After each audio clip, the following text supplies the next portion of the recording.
Hi friends, welcome back to our channel. ನಾನು ಸುಮಾರು ಹೇಗಿದ್ದೀರಾ, ಚೆನ್ನಾಗಿದ್ದೀರಾ ಅಂತ ಅಂದ್ಕೊಳ್ತಾ ನಾನು ಇವತ್ತು ಆಫ್ಟರ್ನೂನ್ ಟೈಮ್ ಬಂದು 2:15 ಆಗಿದೆ. ಇವಾಗ ನಾನು ವೀಡಿಯೋನ ಸ್ಟಾರ್ಟ್ ಮಾಡ್ತಾ ಇದ್ದೀನಿ.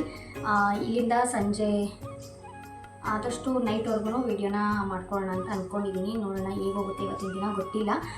ಇವತ್ತಿನ ವೀಡಿಯೋದಲ್ಲಿ ನಿಮಗೆ ಏನು ತಿಳ್ಕೊಳ್ಳೋಕೆ ಸಿಗುತ್ತೆ ಅನ್ನೋದು ನನಗೆ ಅಷ್ಟಾಗಿ ಗೊತ್ತಿಲ್ಲ. ಸಿಕ್ಕಿದ್ರೆ ಏನು ಸಿಕ್ತು ಅನ್ನೋದನ್ನು ಕಮೆಂಟ್ ಮಾಡಿ ತಿಳಿಸಿ. ಹಾಗೆಯೇ ಈ ವಿಡಿಯೋ ಇಷ್ಟ ಆದರೆ ಒಂದು ಲೈಕ್ ಮಾಡಿ. ಹಾಗೆಯೇ ಪ್ಲೀಸ್ ನನ್ನ ಚಾನಲ್ನ ಸಬ್ಸ್ಕ್ರೈಬ್ ಮಾಡದೆ ನೋಡ್ತಾ ಇರೋರು ದಯವಿಟ್ಟು ಸಬ್ಸ್ಕ್ರೈಬ್ ಮಾಡಿಕೊಂಡು ನನಗೆ ಸಪೋರ್ಟ್ ಮಾಡಿ. ಹಾಗೆಯೇ ನಿಮ್ಮ ಫ್ಯಾಮಿಲಿ ಫ್ರೆಂಡ್ಸ್ ಜೊತೆ ಶೇರ್ ಮಾಡಿ. ಈ ವಿಡಿಯೋನ ಶೇರ್ ಮಾಡ್ಬೋದು ಅಂತ ಅನ್ನಿಸ್ತವ್ರಿಗೆ ಶೇರ್ ಮಾಡಿ, ನಮಗೂ ಕೂಡ ಹೆಲ್ಪ್ ಆಗುತ್ತೆ. ಜೊತೆಗೆ ಏನಂದರೆ ಇವತ್ತಿನ ವೀಡಿಯೋದಲ್ಲಿ ನಾನು ಇವಾಗ ಸ್ಟಾರ್ಟ್ ಮಾಡಿದ ಉದ್ದೇಶ ಏನಪ್ಪ ಅಂತಂದರೆ, ಇವಾಗ ಎಲ್ಲ ಕೆಲಸನ ಮುಗಿಸ್ಕೊಂಡು ಫ್ಲಿಪ್ಕಾರ್ಟಲ್ಲಿ ಸ್ವಲ್ಪ ಆರ್ಡರ್ ಮಾಡಿದ್ದೆ ಐಟಮ್ಮು. ಚೆಕ್ ಮಾಡ್ಕೊಳ್ಳೋಣ ಅಂತ ಹೇಳಿ, ಅಂದರೆ ಗ್ರೋಸರಿ ಆರ್ಡರ್ ಮಾಡಿದ್ದೆ. ಅದಕ್ಕೆ ಚೆಕ್ ಮಾಡ್ಕೊಳ್ಳೋಣ, ಮತ್ತು ಏನಾದರೂ ಮಿಸ್ಸಿಂಗ್ ಇದ್ದರೆ ಅಥವಾ ಚೆನ್ನಾಗಿಲ್ಲ ಅಂತ ಅಂದರೆ ವಾಪಸ್ ಮಾಡ್ಬೋದು ಅಂತ ಹೇಳಿ ನೋಡ್ಕೊಳ್ಳೋಣ ಅಂತೇಳಿ ಅಂದ್ಕೊಂಡೆ. ಹಾಗಾಗಿ ವೀಡಿಯೋನ ಸ್ಟಾರ್ಟ್ ಮಾಡಿದ್ದೀನಿ. ಬನ್ನಿ ಇವತ್ತಿನ ವೀಡಿಯೋನ ಕಂಟಿನ್ಯೂ ಮಾಡ್ತೀನಿ. ಗ್ರೋಸರೀಸ್ ಎಲ್ಲ ಇದು ಸೆಕೆಂಡ್ ಟೈಮ್ ತರಿಸ್ತಾ ಇರೋದು. ಲಾಸ್ಟ್ ಟೈಮ್ದು ಯಾವುದೂ ಮಿಸ್ಸು ಆಗಿರಲಿಲ್ಲ, ಚೆನ್ನಾಗಿಲ್ಲ ಅನ್ನೋಂಗೂ ಇರಲಿಲ್ಲ, ಎಲ್ಲ ಚೆನ್ನಾಗಿತ್ತು. ಹಾಗಾಗಿ ಯಾವುದೂ ರಿಟರ್ನ್ ಮಾಡಿಲ್ಲ. ಈ ಸಲದ್ದು ಹೇಗಿದೆ ಅಂತ ನೋಡೋಣ ಬನ್ನಿ.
ಫ್ರೆಂಡ್ಸ್, ಇವಾಗ ಎಲ್ಲ ಐಟಮ್ನು ಚೆಕ್ ಮಾಡಿಕೊಂಡೆ. ಎಲ್ಲ ಕೂಡ ಚೆನ್ನಾಗಿತ್ತು. ಯಾವುದೂ ಕೂಡ ಎಕ್ಸ್ಚೇಂಜ್ ಆಗಲಿ ರಿಟರ್ನ್ ಆಗಲಿ ಮಾಡೋವಂಥದ್ದು ಇರಲಿಲ್ಲ.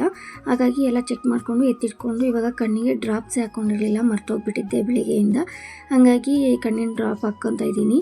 ಹಾಕ್ಕೊಂಡು ಒಂದು 2 ಮಿನಿಟ್ಸು ಹಾಗೆ ಇರಬೇಕು. ಹಾಗಾಗಿ ಅದನ್ನು ಹಾಕ್ಕೊಂಡ್ಮೇಲೆ ಅದಾದಮೇಲೆ ನನಗೆ ಒಂದು ಬ್ಲೌಸು ಸ್ಟಿಚಿಂಗ್ ಮಾಡೋದು ಅರ್ಜೆಂಟ್ ಇತ್ತು. ಅದನ್ನು ಸ್ಟಿಚ್ ಮಾಡಿ ಕೊಟ್ಬಿಡೋಣ ಅಂತ ಹೇಳ್ಬಿಟ್ಟು ಇವಾಗ ಎಲ್ಲನೂ ರೆಡಿ ಮಾಡ್ಕೋತಾ ಇದ್ದೀನಿ.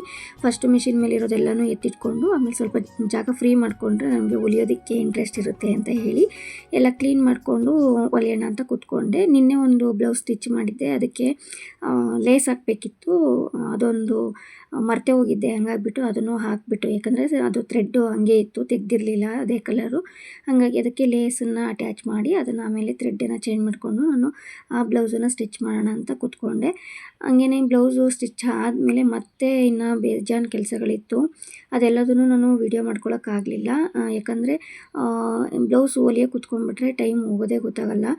ನಾನು ಅಂದ್ಕೊಂಡಿರ್ತೀನಿ ಇಷ್ಟು ಟೈಮಲ್ಲೇ ಮುಗಿಸ್ಬೇಕು, 1 ಅವರಲ್ಲೇ ಮುಗಿಸ್ಬೇಕು, 3/4 ಗಂಟೆಲೇ ಮುಗಿಸ್ಬೇಕು ಅಂತ.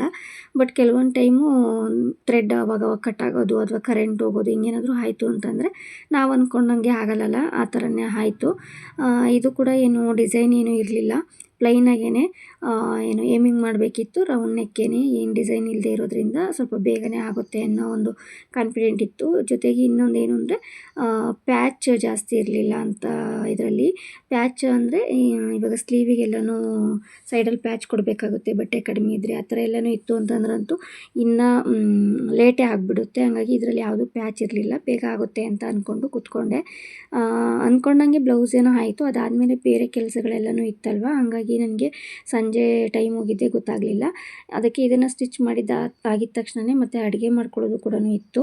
ಹಂಗಾಗ್ಬಿಟ್ಟು ಅಡುಗೆ ಮಾಡ್ಕೊಳ್ಳೋಣ ಅಂತೇಳಿ ರೆಡಿ ಮಾಡಿಕೊಂಡೆ.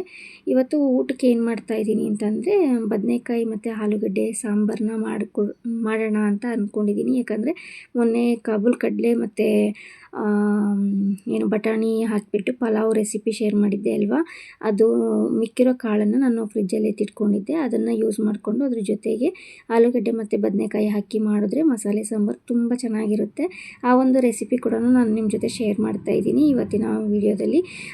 ಸಖತ್ ಟೇಸ್ಟಿಗಿರುತ್ತೆ, ಒಂದ್ಸಲ ಟ್ರೈ ಮಾಡಿ. ಯಾಕಂದರೆ ಸಿಂಪಲಾಗಿ ಮಾಡೋದನ್ನು ಕೂಡ ಹೇಳ್ತಾ ಇದ್ದೀನಿ. ಹಂಗಾಗಿ ಇವಾಗ ನಾನು ಈರುಳ್ಳಿ, ಬೆಳ್ಳುಳ್ಳಿ, ಟೊಮೊಟೊ ಮತ್ತು ಒಗ್ಗರಣೆಗೆ ಅಂತೇಳಿ ಕರಿಬೇವು, ಖಾರದ ಪುಡಿ, ಸಾಂಬಾರು ಪುಡಿ ಮತ್ತು ಬದನೆಕಾಯಿ, ಆಲೂಗಡ್ಡೆ, ಕಾಳುಗಳು ಎಲ್ಲದನ್ನು ನಾನು ರೆಡಿ ಮಾಡಿ ಇಟ್ಕೊಂಡಿದ್ದೀನಿ ಒಗ್ಗರಣೆಗೆ ಮತ್ತು ರುಬ್ಬೋದಕ್ಕೆ ಎಲ್ಲದಕ್ಕೂ ಸೇರಿಸಿ.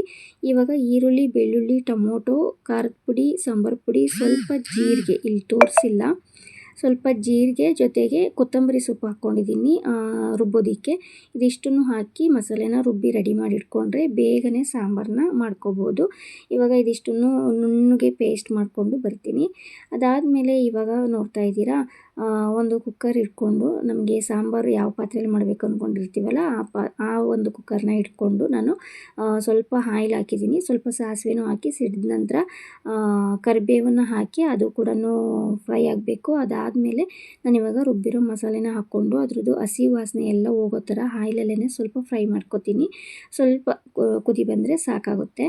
ಅದು ತೀರಾ ಕುದಿ ಬರೋವರೆಗೂ ಬಿಟ್ಟರು ಕೂಡ ತಳ ಹಿಡಿಯೋಕ್ಕೆ ಸ್ಟಾರ್ಟ್ ಆಗಿಬಿಡುತ್ತೆ. ಹಂಗಾಗಿ ಅದಾದಮೇಲೆ ನಾನು ಕಾಳು ಮತ್ತು ಆಲೂಗಡ್ಡೆ, ಬದನೆಕಾಯಿ ಎಲ್ಲ ತೊಳೆದಿಟ್ಕೊಂಡಿದ್ದೆ ಅಲ್ವಾ, ಅದನ್ನು ಕೂಡ ಇವಾಗ ಮಿಕ್ಸ್ ಮಾಡಿಕೊಂಡು ಒಂದು 2 ಮಿನಿಟ್ಸು ಅದನ್ನು ಫ್ರೈ ಆಗೋದಕ್ಕೆ ಬಿಡಬೇಕು. ಅದಾದಮೇಲೆ ನೀರು ಹಾಕ್ಕೋಬೇಕು, ಆವಾಗ ಚೆನ್ನಾಗಿರುತ್ತೆ. ಇವಾಗ ನಾನು ಸಾಂಬಾರಿಗೆ ನೀರು ಎಷ್ಟು ಬೇಕು ಅಷ್ಟು ನೀರನ್ನು ಹಾಕ್ಕೊಂಡು ಅದಕ್ಕೆ ಟೇಸ್ಟಿಗೆ ಎಷ್ಟು ಬೇಕೋ ಅಷ್ಟನ್ನು ಉಪ್ಪನ್ನು ಹಾಕ್ಕೊಂಡು ನಾನಿವಾಗ ಅದನ್ನು ಫುಲ್ ಮಿಕ್ಸ್ ಮಾಡಿ ನಾನು ಲಿಡ್ಡನ್ನು ಕ್ಲೋಸ್ ಮಾಡ್ತೀನಿ. ಅಷ್ಟೇ, ಅದು ಸಿಂಪಲ್ಲಾಗಿ ಸಾಂಬಾರು ರೆಡಿ ಆಯಿತು. ಅದಾದಮೇಲೆ ಈ ಕಡೆ ಸಾಂಬಾರು ವಿಷಲ್ ಹೋಯಿತು ಅಂತಂದರೆ ಊಟಕ್ಕೆ ರೆಡಿನೇ ಆಗಿಬಿಡುತ್ತೆ. ಮತ್ತು ಒಗ್ಗರಣೆ ಎಲ್ಲ ಏನಿಲ್ಲಲ್ಲ, ಒಗ್ಗರಣೆ ಎಲ್ಲ ಹಾಕ್ಕೊಂಡಿದ್ದೀನಲ್ವ, ಹಂಗಾಗ್ಬಿಟ್ಟು ಸೈಡಲ್ಲಿ ಏನೇನು ಪಾತ್ರೆಗಳಾಗಿತ್ತಲ್ವ ಅದೆಲ್ಲ ವಾಶ್ ಮಾಡಿ ಮುಂಚೆ ಸಂಜೆನೂ ವಾಶ್ ಮಾಡಿಟ್ಟಿರೋ ಪಾತ್ರೆಗಳೆಲ್ಲ ಇತ್ತು, ಅದೆಲ್ಲನೂ ನಾನು ಸ್ಟ್ಯಾಂಡಿಗೆ ಹಾಕ್ಕೊಂಡು ಅದಾದಮೇಲೆ ಜೊತೆಗೆ ಈ ಕಡೆ ಇನ್ನೊಂದು ಒಲೆಯಲ್ಲಿ ನಾನು ಅನ್ನಕ್ಕೆ ಇಟ್ಬಿಟ್ರೆ ಅಡುಗೆ ಮುಗ್ದಂಗೆ ಆಗುತ್ತೆ. ಆಮೇಲೆ ಊಟ ಟೈಮ್ ಬಂದಾಗ ಮುದ್ದೆ ಬೇಕು ಅಂತಂದರೆ ಮಾಡ್ಕೋಬೋದು. ಇವತ್ತು ಊಟಕ್ಕೆ ಮುದ್ದೆ ಕೂಡ ಮಾಡ್ಕೊಂಡಿದ್ವಿ. ಸಾಂಬಾರು ಸ್ವಲ್ಪ ನೀರು ಥರ ಆಗಿದ್ರೂ ಟೇಸ್ಟ್ ಮಾತ್ರ ಸಖತ್ತಾಗಿತ್ತು ಮಾತ್ರ, ಅದಕ್ಕೆ ಶೇರ್ ಮಾಡ್ಕೊಂಡಿರೋದು. ಒಂದ್ಸಲ ಈ ಥರ ಟ್ರೈ ಮಾಡಿ, ಸಿಂಪಲ್ ಮಸಾಲೆ ರುಬ್ಕೊಂಡು ಸಾಂಬಾರನ್ನ ಮಾಡೋದಕ್ಕೆ ಟ್ರೈ ಮಾಡಿ. ನಾನು ಏನು ಮಾಡಿದೆ ಅದನ್ನೇ, ಸಖತ್ ಟೇಸ್ಟಿಯಾಗಿ ಬರುತ್ತೆ. ನೀವು ಕೂಡ ವಾಪಸ್ ಬಂದು ಇದೇ ವಿಡಿಯೋದಲ್ಲಿ ಕಮೆಂಟ್ ಮಾಡಿ ತಿಳಿಸಿ ಹೇಗೆ ಬಂತು ಅಂತ, ಓಕೆನಾ? ಇದಿಷ್ಟು ಇವತ್ತಿನ ವಿಡಿಯೋ ಆಗಿತ್ತು ಫ್ರೆಂಡ್ಸ್. ಅದಾದಮೇಲೆ ಏನಿಲ್ಲ, ಅಡುಗೆ ಎಲ್ಲ ಆದಮೇಲೆ ಮುದ್ದೆ ಮಾಡಿಕೊಂಡು ಊಟ ಮಾಡಿ ಮಲಗಿದ್ದಷ್ಟೇ. ಹಾಗಾಗಿ ಮತ್ತೆ ವೀಡಿಯೋ ಏನು ಕಂಟಿನ್ಯೂ ಮಾಡಲಿಲ್ಲ, ಯಾಕಂದರೆ ಮಕ್ಕಳದು ಹೋಮ್ವರ್ಕೆಲ್ಲ ಅವ್ರ ಪಾಡಿಗೆ ಅವ್ರು ಮಾಡ್ಕೋತಾ ಇರ್ತಾರೆ. ನಾನು ಹೇಳ್ಕೊಡೋದೆಲ್ಲನೂ ಕಡಿಮೆ, ಸ್ವಲ್ಪ ಮಧ್ಯೆ ಮಧ್ಯೆ ಮಾತ್ರ ಬಂದು ಕೇಳ್ತಾ ಇರ್ತಾರೆ.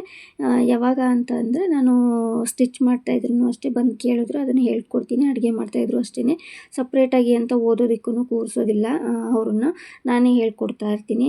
ನಾನು ಎದುರುಗಡೆ ಕೂತ್ಕೊಂಡ್ರೆ ಮಾತ್ರ ಅವ್ರು ಸ್ವಲ್ಪ ಮಾತು ಕೇಳೋದು. ಹಂಗಾಗಿ ನನ್ನ ಮಗಳು ಇಲ್ಲ, ಇಂಡಿಪೆಂಡೆಂಟಾಗಿ ಮಾಡ್ಕೋತಾಳೆ. ಮಗನಿಗೆ ಮಾತ್ರ ಜವಾಬ್ದಾರಿಯಿಂದ ಕೂತ್ಕೊಂಡು ಓದಿಸಿದ್ರೆ ಮಾತ್ರ ಓದ್ಕೊಳ್ಳೋದಿಲ್ಲ, ಅಂದರೆ ಅವನು ಹೋಮ್ವರ್ಕ್ ಮಾತ್ರ ಮಾಡಿಬಿಟ್ಟು ಎತ್ತಿಟ್ಬಿಡ್ತಾನೆ. ಹಂಗಾಗಿ ಅದು ನನ್ನ ಕುಕ್ಕರನ್ನು ಯಾಕೆ ವಾಪಸ್ ತೆಗೆದು ಮುಚ್ಚಿದೆ ಅಂತ ಅಂದರೆ, ಅದು ಸ್ವಲ್ಪ ಈಗ 1 ಇಯರ್ ಆಯಿತು, ಏನೂ ಪ್ರಾಬ್ಲಮ್ ಇಲ್ಲ ಅಂತ ಮೊನ್ನೆ ತಾನೇ ಹೇಳಿದ್ದೆ.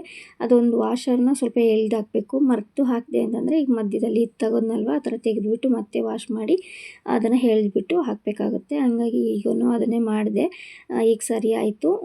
ಇದಿಷ್ಟು ಇವತ್ತಿನ ವ್ಲಾಗ್ ಆಗಿತ್ತು. ನಿಮಗೇನು ಅನ್ನಿಸ್ತು, ಈ ವಿಡಿಯೋದಲ್ಲಿ ಏನು ಇಷ್ಟ ಆಯಿತು ಅಂತ ಕಾಮೆಂಟ್ ಮಾಡಿ ತಿಳಿಸಿ. ಹಾಗೆಯೇ ಇಷ್ಟ ಆಗಿದರೆ ಲೈಕ್ ಮಾಡಿ, ನಿಮ್ಮ ಫ್ಯಾಮಿಲಿ ಫ್ರೆಂಡ್ಸ್ ಜೊತೆ ಶೇರ್ ಮಾಡಿ, ಸಬ್ಸ್ಕ್ರೈಬ್ ಮಾಡಿಕೊಂಡು ಸಪೋರ್ಟ್ ಮಾಡಿ. ಸಿಗ್ತೀನಿ ನೆಕ್ಸ್ಟ್ ವಿಡಿಯೋದಲ್ಲಿ. ಟೇಕ್ ಕೇರ್, ಬಾಯ್ ಬಾಯ್.